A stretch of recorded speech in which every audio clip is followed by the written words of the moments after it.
Hello everyone, welcome to के class. दोस्तों, आज हम लोग बात करने वाले हैं बीएड के पेपर असेसमेंट फॉर लर्निंग का unit basic statistics for educational evaluation यानी कि स्टैटिस्टिक्स इन एजुकेशन का हमारा दूसरा टॉपिक है मेजर्स ऑफ डिस्पर्सन्स या फिर वेरिएबिलिटी, जिसे हम लोग विचलनशीलता के माप यानी कि विचलन के माप से भी जानते हैं। तो इसके प्रीवियस वीडियो में हमने मेजर्स ऑफ सेंट्रल टेंडेंसी यानी कि केंद्रीय प्रवृत्ति के माप को अच्छे से कवर किया है, तो आप इसके प्लेलिस्ट में जाकर के उन वीडियोस को देख सकते हैं और सीख सकते हैं। आज हम लोग बात करने वाले हैं कि मेजर्स ऑफ डिस्पर्सन यानी कि विचलनशीलता की माप होता क्या है।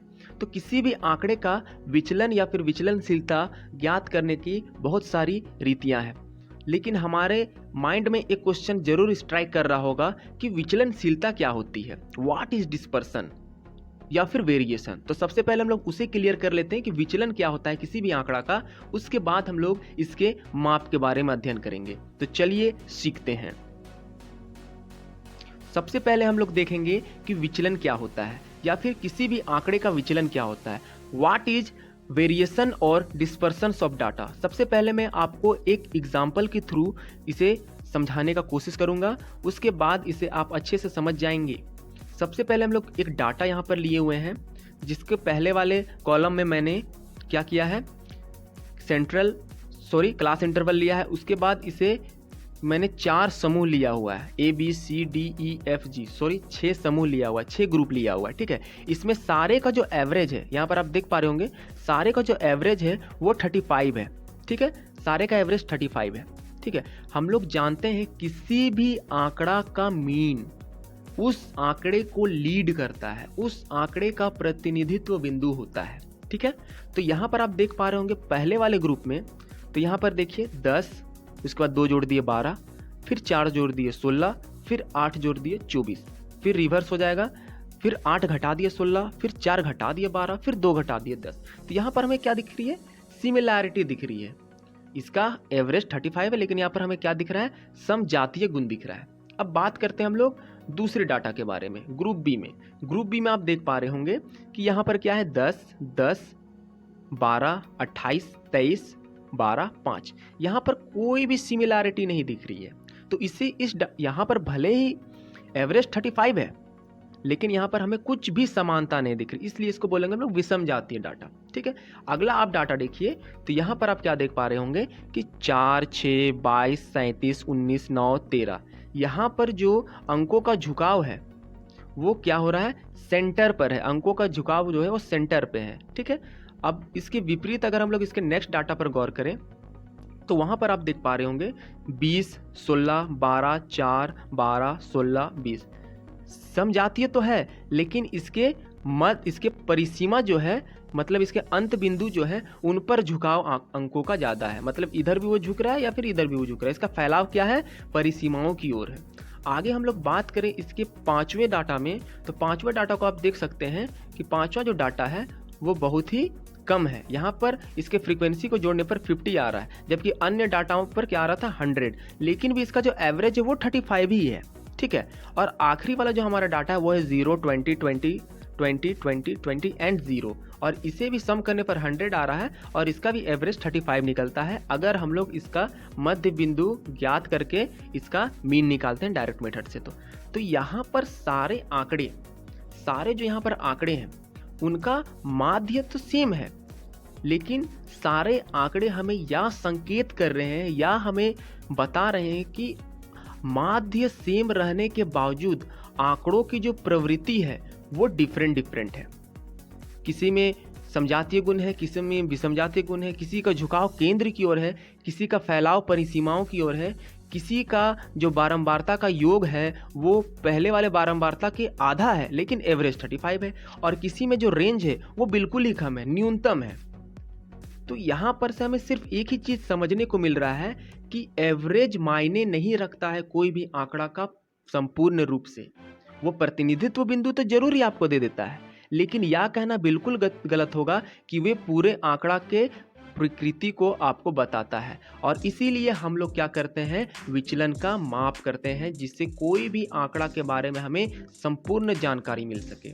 इसे मैं अच्छे से अरेंज करके लिखा हूँ, इसे मैं एक बार पढ़ दिए देता हूँ कि विचलन किसी भी प्रयोग या घटना द्वारा आंकड़ों के अंकों, ठीक है, किसी भी प्रयोग से जो हमें आंकड़े मिलते हैं वो अंक हमारे समजातीय है या विषम जातीय, उनमें विभिन्नता है या नहीं, ठीक है, विभिन्नता है या नहीं, किन स्थानों में अंकों का झुकाव है, झुकाव अधिक है, अंकों का फैलाव कितना है, ठीक है, अंकों का फैलाव कितना है, और आंकड़ों के माध्य यानी कि केंद्र प्रवृत्ति से विचलन कितना करते हैं आदि का अध्ययन किया जाता है। ठीक है, केंद्र प्रवृत्ति, यहाँ पर केंद्र प्रवृत्ति यहाँ पर देख सकते हैं आप, इसका 35 है, ठीक है, इसका 35 है, और ये इसका केंद्र प्रवृत्ति से यहाँ पर 2 ज़्यादा है, यहाँ पर वो कितना कम है तो 13 कम है, यहाँ पर कितना कम है तो यहाँ पर 31 कम है। तो किस तरीके से विचलित हो रहा है, तो इन सारे मापों को हम लोग वेरिएशन किससे मापते हैं, मेजर्स ऑफ वेरिएशन से इसको ज्ञात करते हैं। तो यहाँ पर कुछ परिभाषाएं हैं, इसको हम लोग सबसे पहले देख लेते हैं। तो गैरेट महोदय के अनुसार, ठीक है, गैरेट महोदय का कहना है वेरिएबिलिटी मीन्स द स्कैटर और spread of the separate scores around the central tendency. यहाँ पर गैरेट महोदय हमें वही समझाने का प्रयास कर रहे हैं कि जो वेरिएबिलिटी होता है उसका मतलब होता है आंकड़ों का फैलाव या फिर झुकाव। ठीक है, स्प्रेड मतलब फैलाव होता है, स्कैटर्ड मतलब झुकाव होता है। ठीक है, तो आंकड़ों का फैलाव और झुकाव अलग अलग अंकों में सेंट्रल टेंडेंसी के आधार पर किस प्रकार है, वो विचलन को कौन बताता है, हमारा वेरिएबिलिटी बताता है। ठीक है, वो डिस्पर्सन कौन बताता है, तो हमें वेरिएबिलिटी बताता है। ठीक है, आगे हम लोग बात करते हैं लिंडक्विस्ट के अनुसार। तो यहाँ पर हमें लिंडक्विस्ट जी बताते हैं कि वेरिएबिलिटी, ठीक है, विचलन क्या है, extend to which the score tend to scatter और spread above the below average. यानी कि यहाँ पर लिंडक्विस्ट महोदय भी हम यही बताते हैं कि विचलन क्या होता है, एवरेज के ऊपर और नीचे किस अंकों का किस तरह झुकाव या फैलाव है, उस बारे में हमें लिंडक्विस्ट महोदय बताते हैं, उस बारे में हमें विचलन बताता है। मतलब कोई भी डाटा का विचलन उसका जो एवरेज है वो उसके ऊपर विचलित कर रहा है या उसके नीचे, झुकाव किधर, उसका फैलाव किधर है। तो इन सारे सवालों का जवाब हमें विचलन देता है। तो इन सारी चीज़ों को देखने के बाद हमें सांख्यिकी में विचलन के 2 अर्थ सामने आते हैं। ठीक है, 2 अर्थों में सांख्यिकी का प्रयोग किया जाता है। ठीक है, प्रथम के अनुसार क्या है, विचलन अंकों का परस्पर विचलनशीलता यानी कि वेरिएशन होता है। अंकों का किस प्रकार से परस्पर वेरिएशन हो रहा है उस बारे में हमें क्या बताता है, कौन बताता है, विचलन बताता है। दूसरा है, दूसरे अर्थ में वह आंकड़ों के अंकों का उनके माध्य से वितरण। ठीक है, जो भी हमारे पास डाटा दिया हुआ है तो माध्य के आधार पर किस तरीके से वो विचलित हो रहा है। किसी भी डाटा का अगर माध्य 35 है तो 35 से कौन वाला अंक कम है, कौन वाला अंक जाता है, तो वो विचलनता को हमें कौन बताता है, वो विचलनता को हमें विचलन की माप बताता है। ठीक है, तो इन्हीं 2 अर्थों पर विचलन के विभिन्न माप आधारित हैं। ठीक है, और ये क्या बताते हैं हमें, विचलन मापों का प्रयोग मतलब मेजर्स ऑफ डिस्पर्सन का प्रयोग समग्र यानी कि आंकड़ों की प्रकृति, उसके नेचर को अध्ययन करने के लिए किया जाता है। ठीक है, आगे हम लोग देखेंगे, जैसा कि कहा जा चुका है, जैसा कि अभी हम लोग देखें कि 2 अर्थों में प्रयुक्त होता है हमारा विचलन। पहला अंकों के परस्पर विचलनशीलता और दूसरा उनके माध्य से विचलन कैसा है। इन्हीं 2 चीज़ों पर हमारा विचलन फोकस करता है और इसी के आधार पर विचलन मापने की 2 रीतियां या फिर 2 विधियां हैं।